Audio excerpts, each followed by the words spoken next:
What's going on, guys? Welcome back to a brand new video. So today we got a surprise Modern Warfare 2 update. We got the patch notes, so that's what we're going to be going over and covering. We also got weapon balance changes and things like that. There's also more information on the MW3 beta, so I got you guys covered with all today's news. If you find the video informative or helpful at any point, don't forget to sub, but let's go ahead, let's jump into it. So we got a downloadable update. It really wasn't that big. I think it was like 300 megabytes, so a smaller update, but it did have a lot of patch notes, and let's go over them. So it says right here, operators adjustments. The Gaia Operator Nova skin has been nerfed. They added VFX to base skin that reflects the same level of visibility as the Black Cell skin. And then they also improved the visibility compensation. It was a pay-to-win skin for a very long time, especially in Warzone. You can run around. People wouldn't even see you. You could stand still, and most of the time people would run right past you if you were using that outfit. This is what the Operator skin looks like in the locker now after the update. Honestly, I really can't tell a difference. I thought they were going to add like that see-through type of thing that they said they did with the Black Cell skins, but it doesn't seem like it has that. It doesn't even have like that glow to it unless you put the Black Cell variant on. But this is currently what it looks like for me. What do you think about these changes? Can you see a difference, or does it look exactly the same? But anyways, we also got some bug fixes that we ended up getting that are global. They fixed an issue that could kick players back to the main menu when viewing some finishing move selections. Fixed an issue that could display incorrect unlock criteria for some finishing moves. Fixed an issue where a random spawn skin could be equipped in the operators tab after the player selects one of the spawn skins in the showcase tab. And then they fixed an issue where selected operator finishing moves could become reset. The next section that we have for Warzone is going to be the weapons. We have the weapon balancing, and this is going to be the ARs. The cast off 545 was buffed with the mid damage increased. The cast off 762 close damage decrease, mid damage decrease, neck damage multiplier increase, and upper torso damage multiplier increase. So it's like a mix, a neutral change you can say. And then the cast off 74U close damage range has been increased. Close mid damage range has also been increased, so that saw a buff.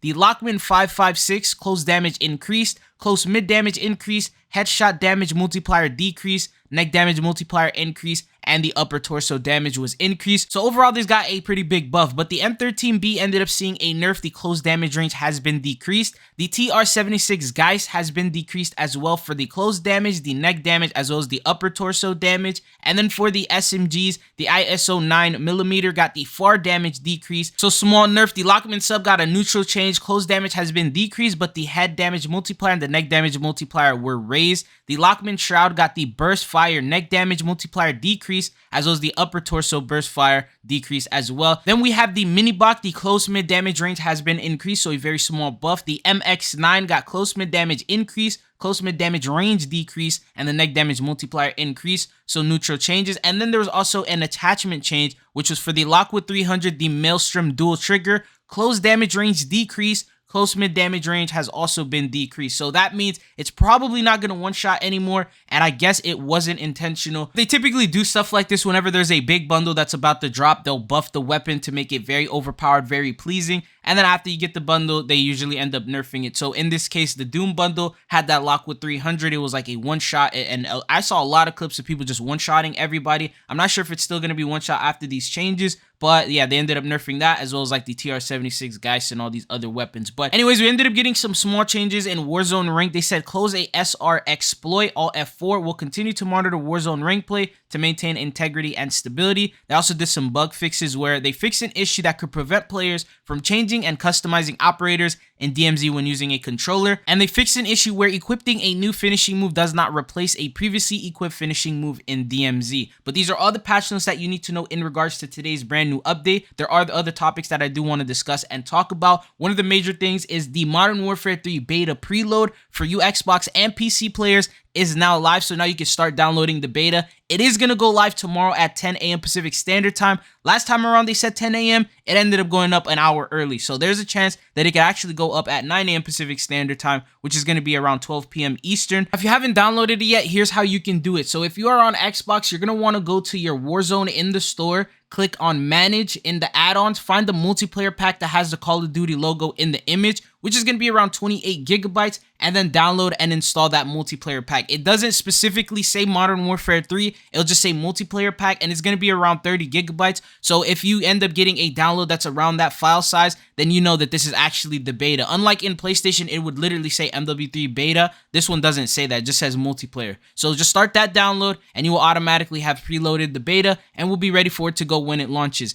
if you are on PC, on Battle.net, it's simple. All you have to do is go to your Call of Duty, click on the settings icon. When you click on it, go to the installed files that you have, and then make sure you uncheck and check the MW3 beta pack, and then it'll start the download for you, and that will be around 30 gigabytes once again. If you are on Steam, which is what I'm on, it randomly started for me, but I did mess around with it a little bit where I would go into the installed files, I will uncheck like all the MW3 ones, and then I would recheck the MW3 ones, but I don't think that really did anything. It just automatically started on its own. So just have Steam open. That should help you out, but you can download it now to prepare for the beta that's going to go live tomorrow. Now, for those of you guys who didn't digitally pre-order or just got a code to redeem, here's how you do it. So what you want to do is go to the official Call of Duty website where you redeem the code in the first place. I'll link it down in the description. Make sure you're logged into the same Call of Duty account in which you redeem this code, and then the code will appear at the top. So if you're on a PC, it's going to say your code for PC is now this.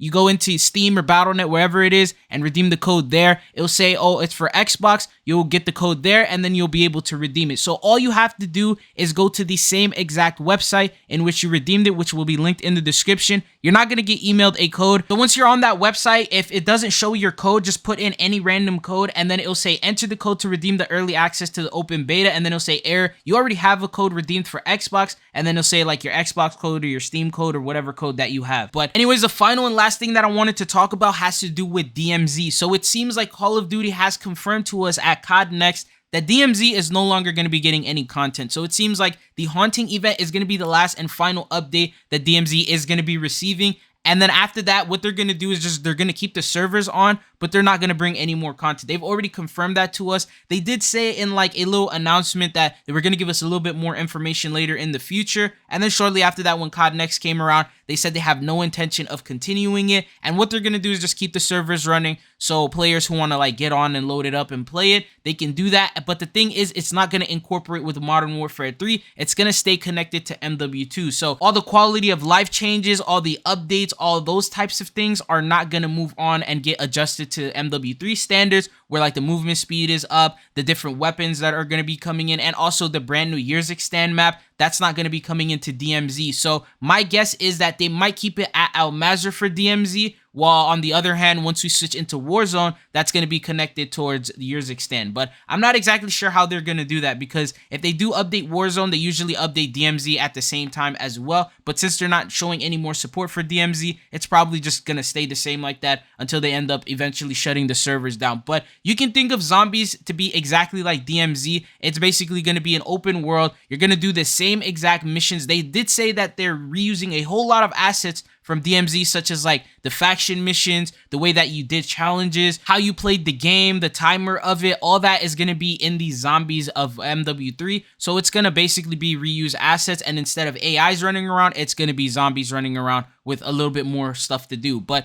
that's everything that I have for you guys in regards to today's video and update. What are your thoughts and opinions on that? Did you want to see some brand new content for DMZ? But anyways, I have another video going up later today to talk about the Haunting event, so make sure you come back to the channel and check that out. But anyways, don't forget to hit that like and subscribe button and comment down below. I always check those comments. But it's been your boy Tridon. Hopefully I'll be seeing you guys back on the channel again. Peace.